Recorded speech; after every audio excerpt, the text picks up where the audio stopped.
Let's talk about what's motivating you to get started on a YouTube channel. Ask yourself a few important questions. What do I want to get out of this? Why am I even doing this? I don't need to, or I do need to because I'm sick and tired of doing nothing all day long, or I feel very shut in or unappreciated. There's so many different reasons, and they're all very personal to us. You need to decide how you would like to approach this. I know for myself in my 70s, it was kind of scary a little bit to get even started. I just couldn't wrap my head around what am I going to deliver to people and how am I going to deliver it. I started my video channel not knowing what direction I was going in. I know I love tech and I like tech gadgets, and I know that sounds probably pretty funny to you because unless you're really into gadgets and whatnot, then what am I going to talk about? And I started getting my topics all mixed up. I was talking about, oh, this tech gadget would be really good for you to use on your videos. And then I was talking about, oh, well, this is my personal experience on setting up my channel. YouTube doesn't like it when you get all confused. So I would start off making a list. If you're feeling unappreciated or you're feeling shut in, doesn't matter if you live in Hawaii, Florida, Alaska, the North Pole, doesn't matter where you are, you can start a YouTube channel and you can really do well at it. It's a great side gig to have. And some of the YouTube folks that I follow, and I've listed them on various videos, and I'll put some of them in on this video as well, give you great ideas and great advice. We're here to make sure that you can start your channel faster than we did, for example.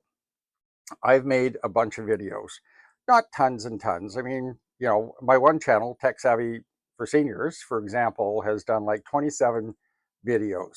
Well, out of those 27 videos, not that many of them are getting a lot of traction. Recently, though, I started focusing a lot more. On this channel that I'm making now, I'm feeling that I'd like to hear how you're feeling about setting yourself up for success. And at the same time, if I'm successful doing this, awesome, all the better. So let's delve right into it, shall we? So start off with reasons I want to start my own YouTube channel. And stick to those reasons because, again, if you're feeling like I'm about to retire and I need a side gig, that's perfect. It's a great reason to start. And you probably have tons of things to talk about. There's so many different topics. Or if you want to focus on something specific, like, well, I'm going to start off cooking, and because you're a great cook, or I'm going to start off showing people how to knit. It doesn't matter. There's many, many, many topics out there. And now with AI being as popular as it is, and my last video that I just put out discussing ways that you can use AI to actually give you ideas. I think that's amazing, and I did the same thing. I used Chat GTP, sorry, yesterday just to say, hey, I would like to have some topics to discuss with my YouTube family. Is it a family? Well, probably not a family, but it could be. I mean, this is a way for you to express your true self. You don't have to worry about whether or not your kids watch it or your family watches it or your spouse watches it. This is for you and what you're giving to a potential YouTube audience. I really am hoping that I can really help people out because that's what I've always done. I've been in the public eye off and on over the years. I've taught over the years, and I thought this was going to be so simple. Well, my friends, let me tell you something. It's not going to be a walk in the park unless you're already a public speaker, or maybe you've been a teacher and you're just so good at this, you don't stumble and fumble. But I can assure you, as good as I thought I wasn't. And that's where you have to take your first point. Find out and do some research on what it is you want to deliver and how you're going to deliver that. I thought I had to have a camera.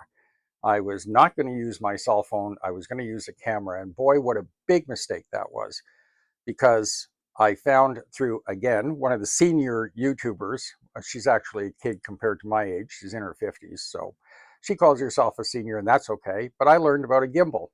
And if you're watching this and you've never heard of a gimbal before, look it up. You'll do yourself a huge favor because the gimbal I'm using follows my face around. It'll do body following. So if you get up and walk around, your camera will actually follow you, or your cell phone will actually follow you. So little hints, little tips and tricks. I've done a lot of videos on different pieces of equipment. I used an old Nikon camera my wife had. She wasn't using it anymore. It had a little SD card in it, which is a little memory card in it. So I would do my videos. I would take the SD card out. I would put it on my laptop. You get the point. It was long, tedious, and sometimes it was take after take after take. But again, if you do some research on it, figure out where you're comfortable and just get started. Just do it. And the first video, you can laugh at it, you can yell at it, you can curse at your camera if you want to. Just cut that part out because Google or YouTube doesn't like it if you use swear words. So they'll probably cut you off. So anyway, keep that short, neat, to the point, clip it wherever you want to. And a lot of us senior folks have been using CapCut because it's a super easy program to cut and paste and chop up your videos. You can do it in a matter of seconds, and there's so many great tutorials out there. I've done some of my own tutorials figuring, well, you know, us seniors or us Gen Xers and Boomers. I'm not a Gen Xer, by the way. I am a Boomer. True to the word. Not my 80s, and still in my 70s, which is, anyway, neither here nor there. Doesn't matter what your age is, though. I mean, you can be 42, you can be 53. It doesn't matter how old you are to get this thing started. I digressed. So back to making this first video. Keep your film rolling is one of the best pieces of advice I ever had.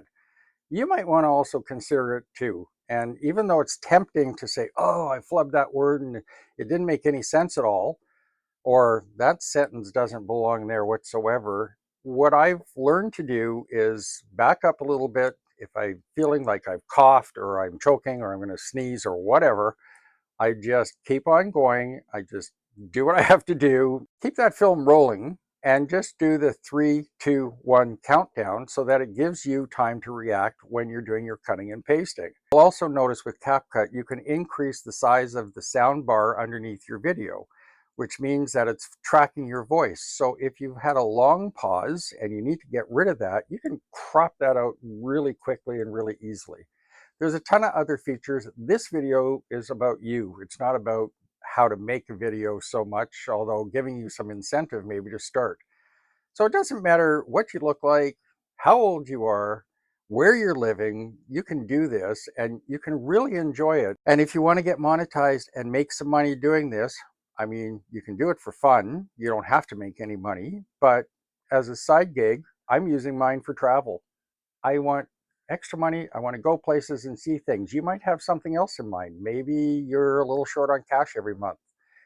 Your reasons are your own reasons and they're personal to you. If you want to share them with the whole YouTube family, go ahead and share them. I mean, there's a lot of people who say, well, I made this amount of money being monetized, or I got monetized in this period of time. It does make you feel like, oh, I didn't get monetized in that period of time. Am I doing something wrong?